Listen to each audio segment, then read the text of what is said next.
afternoon, and welcome to Fate 101.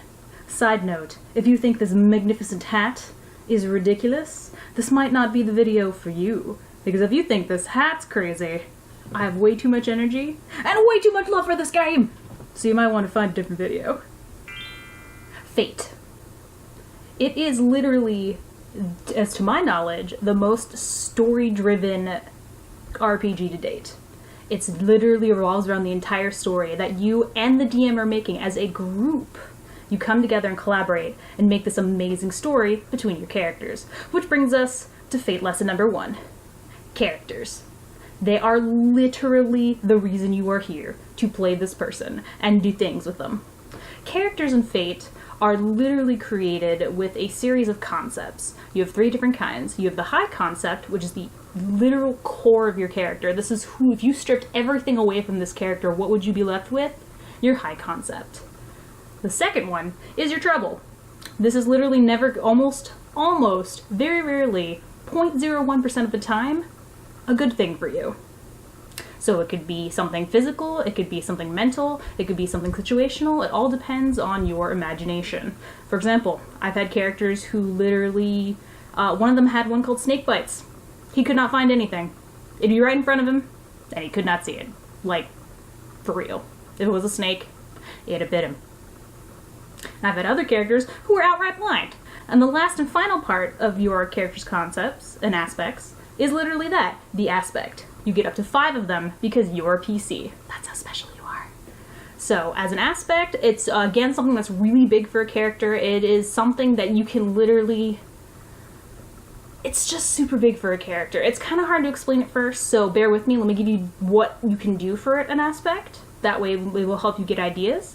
For example, something in their childhood that just really defined them. An event, a person, an item, an ideal.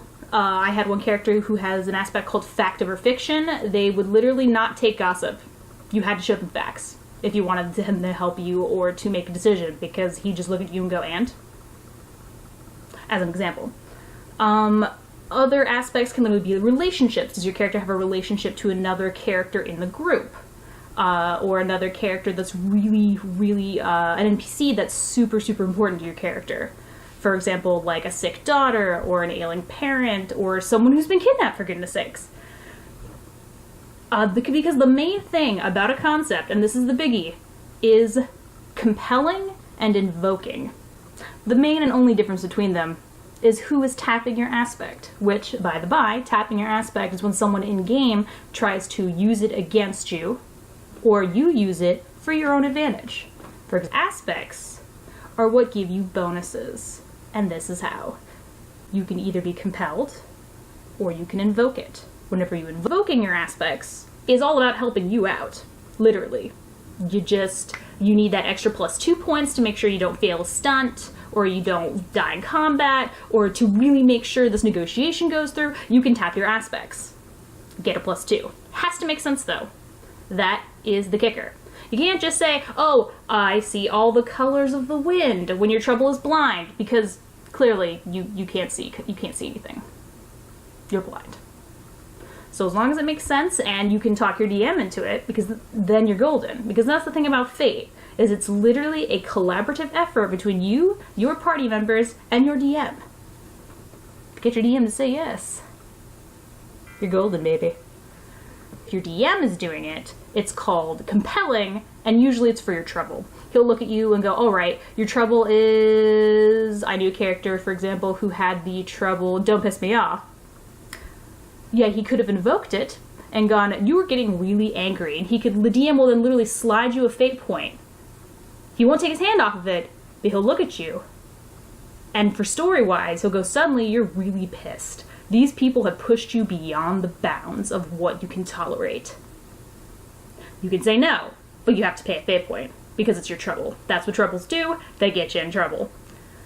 Sometimes, when the DM really wants it and you say no, he'll then grab a second fate point and put them down. And at this point, he's really trying to get this through. He thinks this will make the story fantastic. So if you want to deny him at that point, he will tempt you.